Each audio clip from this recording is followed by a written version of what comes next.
So depending on if you've had a birth at a hospital or a home, I work with my clients prenatally first. So we do a couple meetings, at least one. I like a little bit more if possible.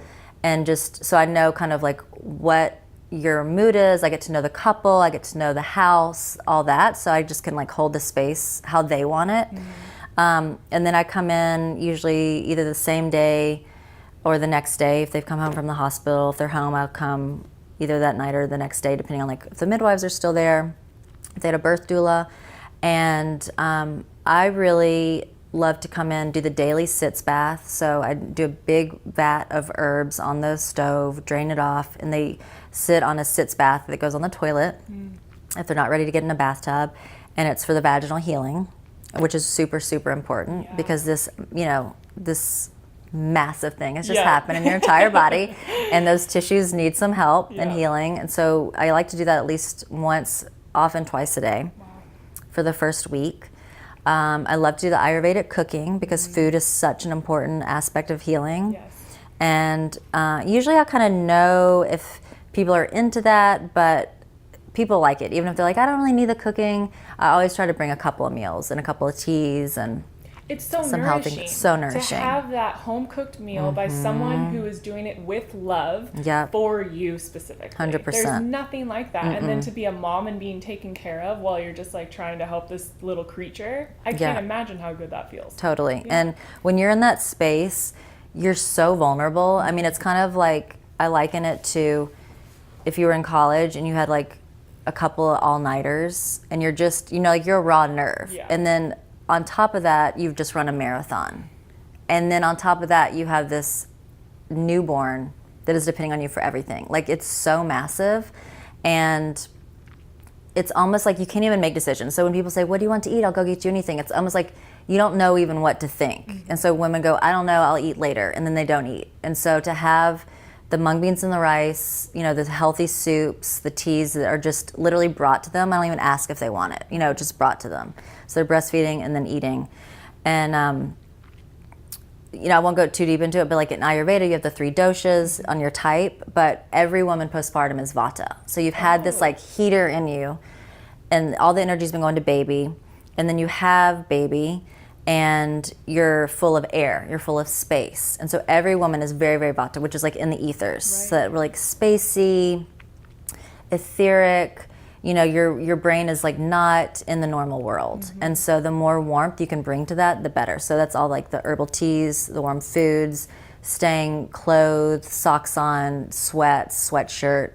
So if I'm very pitta, like way over the top. It's a problem right now. You'll still be vata though. So the pitta almost like leaves your body with the baby. And yeah, I mean, well, you have a little bit of everything, even if like pitta is your main. Like you're probably like 99% and like a little of other things, but the vata will just be imbalanced. Got it. And so it makes it easy, really. And then like a couple months, if you go to practitioners, like they can fine tune it. But a blanket statement for any mom out there is just to treat for the vata. That's amazing. And you can go down the rabbit hole of all the different 40 days traditions around the world, but each culture generally has very specific things they do. So like in China, it's the sitting moon, where women don't wash their hair for a couple months. There's no window open, so they can't get a draft. Most of them don't bathe for at least a month. So it's really like keeping all of your energy internally so that you can heal. That's incredible. Yeah. So, and it's a little trickier with my moms right now because it's summer and like you want smoothies and iced water, but I'm really, if you have a little bit of that, I don't get super, super strict, but it really does make the healing easier if you support with warmth. Okay, so you're feeding them, you're making sure they're doing the vaginal baths, and beyond that, are you doing anything with the baby, or are you? Yeah, I do. Well, my business is Mother the Mother, so my focus is really on mom because that's just my calling. I love babies, but I also don't. I make it very clear, like that's not what I'm there for. So I will hold baby, I'll help with care, I'll help with swaddling, diapering, like those general questions. And breastfeeding is a big thing we do the first 2 weeks to a month, getting that flow. And if baby, can stay with me and mom can nap, I do all of that. But it's definitely different than like night nurse or nanny care, because I want to help the mom get the support that she needs to heal to be the mom. And I also find that when you just outsource from the beginning, emotionally, it makes it harder. So a lot of my clients that have night nurses, which I love night nurses, I'm not bashing night nurses at all. There's such a place and time for them, but I just do notice with my moms that immediately get night nurses, you're missing that bonding time. And it's a symbiotic relationship. The breastfeeding, the cuddling though, like all of that, the skin to skin, is just as much for mom as it is for baby. And so when you kind of like skip certain steps, you feel it. You know, but sometimes you really need that to get sleep. And if you're going off the deep end because you need sleep, 100% hire a night nurse, you know? So it's finding that balance. So do you recommend, because I've been telling my boyfriend, I'm like, we are getting a night nurse, like immediately. I have a lot of autoimmune issues and sleep is a big thing for me. And so that's one of my biggest concerns of having a baby is that I'm going to be exhausted and just like lose it. So what do you recommend for people when they're looking into that? Yeah, so I think it's really awesome to be planning ahead. I think that's like the best thing, and that's why I'm more and more getting passionate about getting out there and teaching and doing workshops. So if I'm not your doula, you're in your own community learning how to get nurtured and help and start saving. You know, like I had one client that was in her later 30s and she decided not to even have a wedding. They got married in their backyard because she's like, I know I want birth doula, and I want this really pricey birth doula, and I want this pricey postpartum doula. And that's what she chose to spend her money on. So it's also just like planning and really figuring out what serves you best. So for you, I would say it's great to have a night nurse. Maybe you don't have to have one every night. And so even if you know I'm getting her help 3 times this week, and just knowing that really helps ease any anxiety. You also can get night nurses 5 months down the line, 6 months down the line. You know, it doesn't have to be like from the get. And also the first couple of weeks, you want to be breastfeeding as much as possible. So a lot of times you're still going to be getting up, but it is nice to have someone that's diapering, swaddling, getting baby back to bed. But if you're breastfeeding, your boobs are going to pop, right? She's so still bringing the baby to you every like 1 to 3 hours, depending. So you talked about helping with the breastfeeding, and I've heard so many, horror stories about mastitis and the baby not latching on and all these different things. And I don't think people talk about it enough, and I'm sure you see it often. What's that process like? It's a lot.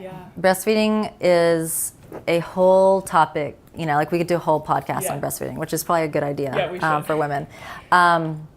There's so many different variables. So the first I would say is women not getting the support. So not getting proper education. And the frustrating thing is because most people in the hospital get lactation consultants, which is great. You know, they'll come. But often the time you're in the hospital, you might get 2 to 3 lactation consultants, and the problem is you're getting differing advice from each one. So that's really overwhelming because you think, well, that's how it's supposed to be done, and the next one comes in and goes, actually, no, that's not working, let's do this. So it's very, very frustrating, and I've been through it as well, and it's, you know, you just need the resources from people you trust. So you have a birth doula, you have a postpartum doula, or even friends, like, did you have a lactation consultant? What's their name? Just preemptively, like having a list of people you can call. The second thing is having the support of your postpartum doula or your partner to really help you through it, because it's a lot of work. And, you know, I always tell my moms, this is your full-time job. And you have to just get out of thinking that there's anything else at all you can be doing. Like not taking care of your other kids, not cooking, not cleaning. Like you need to be in bed, horizontal, resting, breastfeeding. Because you're usually breastfeeding like 12, 14 hours a day. And that's a lot. It's a lot. Of like each time repositioning, you know, getting it down. It feels awkward, baby's crying, it's stressful, you know, it's a lot emotionally when baby's like screaming, crying, and then you're crying because you're so frustrated. And, you know, there are a lot of issues around latch, the frenectomies, which is like a whole rabbit hole we could go down, but the lip and tongue tie, which more and more people are talking about. And there are different views on that. I think they're way more common because people are talking about them more. Doctors are looking for them a lot more now, pediatricians. And there's also more and more research about how those longer lip and tongue ties are really affecting breastfeeding. So I think 20 years ago, people just say, oh, baby can't breastfeed, we're doing formula right now. Where now they're looking at it going, okay, well, we can revise those, we can just snip them, and then we can really work on the latch and really get it going. So it's kind of like there's no easy answer with breastfeeding. I think it's really great if you can do it for both of you, even just a little bit. You know, even 2 weeks breastfeeding is amazing. You're getting that immune system kind of coated and sealed. And then, you know, there are also just women that, for whatever reason, structurally, they can't produce milk, you know, especially if you've got boob jobs, if any nerves were cut, sometimes that really affects it. If the nipple was removed, makes it almost sometimes impossible. So, and you don't know these things until, you know, you're in it. Yeah, you're not at 19 getting a boob job thinking, exactly. how am I going to feed my baby in 10 years? And no one was talking about it. Exactly. You know?